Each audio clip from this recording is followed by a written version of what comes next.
Hello everyone. तो चलो start करते हैं आज का टॉपिक, जिसमें हम पढ़ेंगे लेयर्स ऑफ हार्ट के बारे में। जैसा कि हम जानते हैं कि हमारा जो हार्ट होता है वो एक बहुत ही इम्पॉर्टेंट पार्ट होता है हमारी जो बॉडी है उसका। अगर हमारा जो हार्ट है वो ब्लड को पंप करना बंद कर दे तो हम जो है डाई भी कर सकते हैं। तो इसलिए हमारी जो है हार्ट में कुछ लेयर्स प्रेजेंट होती है। अब हमारी जो हार्ट लेयर्स प्रेजेंट होती है, सबसे आउटर वाली जिसे हम पेरिकार्डियम बोलते हैं, ठीक है, बीच वाली जिसे हम मायोकार्डियम बोलते हैं और अंदर वाली जिसे हम एंडोकार्डियम बोलते हैं। अब ये जो तीनों की तीनों लेयर्स होती हैं हार्ट की, उसका मेन काम वैसे तो प्रोटेक्शन प्रोवाइड कराना ही होता है हमारा जो हार्ट है। लेकिन अब जो है थोड़ा सा डिटेल में पढ़ लेते हैं लेयर्स के बारे में। पेरिकार्डियम जो होती है ना वो फर्दर डिवाइडेड होती है दो लेयर्स में। जो आउटर वाली होती है उसे हम बोलते हैं फाइब्रस पेरिकार्डियम और जो अंदर वाली होती है उसे हम सीरियस पेरिकार्डियम बोलते हैं। ये जो सीरियस पेरिकार्डियम होती है वो हमारी जो है हार्ट चैम्बर के थोड़ी क्लोज होती है as compare to fibrous pericardium जो कि बाहर की तरफ होती है। अब हमारी जो सीरियस पेरिकार्डियम है वो भी फर्दर डिवाइडेड होती है दो लेयर्स में, एक तो पेराइटल और दूसरी विस्करल पेरिकार्डियम। विस्करल सीरस पेरिकार्डियम को हम एपिकार्डियम भी बोलते हैं। कुछ बुक्स में इस एपिकार्डियम को अलग से भी डिफाइन किया गया है, बट बेसिकली हमारी जो एपिकार्डियम है ये विस्करल सीरस पेरिकार्डियम ही होती है, ठीक है। अब पेरिकार्डियम है वो दो लेयर्स की बनी हुई होती है, एक आउटर फाइब्रस पेरिकार्डियम और एक inner serous pericardium. Outer fibrous pericardium जो होती है वो इनलास्टिक होती है, डेंस कनेक्टिव टिश्यू से मिलकर बनी हुई होती है, प्रोटेक्ट करती है हमारी जो हार्ट है उसे ओवरस्ट्रेचिंग से।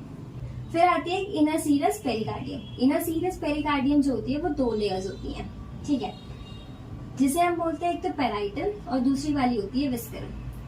अब ये जो पेराइटल होती है वो बाहर की तरफ होती है, वो हमारी ये जो फिब्रस पेरिकार्डियम है उससे बिल्कुल पास में होती है। ये जो विस्करल वाली होती है वो अंदर की तरफ होती है, वो हमारी जो हार्ट चैम्बर्स होते हैं उसके बहुत पास में होती है। ये जो विस्करल वाली है उसे हम एपिकार्डियम भी बोलते हैं।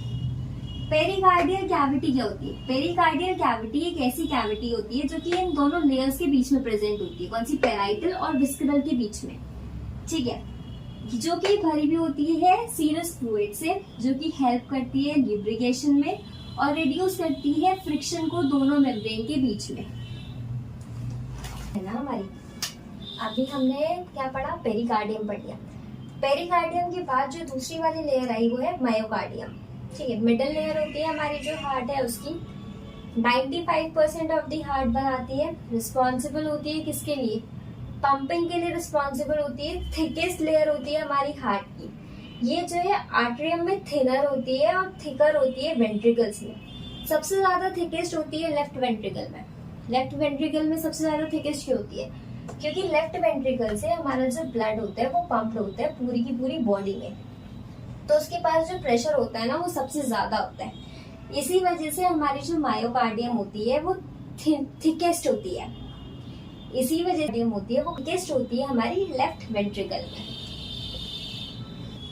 अब हम बात करते हैं जो सबसे इनर वाली लेयर होती है हमारी हार्ट की, जिसे हम बोलते हैं एंडोकार्डियम, ठीक है।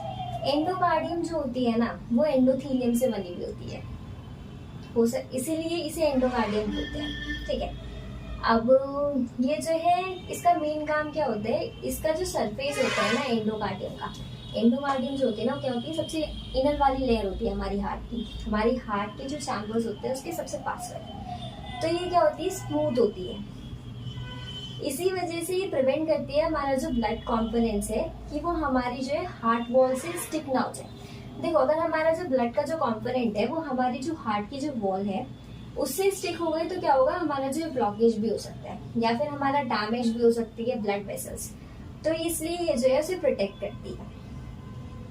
एंडोकार्डियम जो होती है ना, जब हमारा क्या होता है एम्ब्रॉयनिक डेवलपमेंट हो रहा होता है, तो एम्ब्रॉय जब बन रहा होता है ना तो उस टाइम पे ये जो है बहुत सारे कार्डियोवेस्कुलर स्ट्रक्चर्स जैसे कि ब्लड वेसल्स हो गए,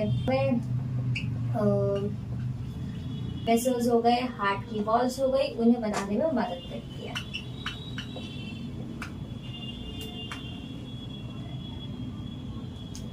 थैंक यू, ये था हमारा आज का टॉपिक। तो उम्मीद करते हैं आपको समझ में आया होगा। अपना फीडबैक जो है कमेंट्स में जरूर दीजिएगा एंड थैंक यू।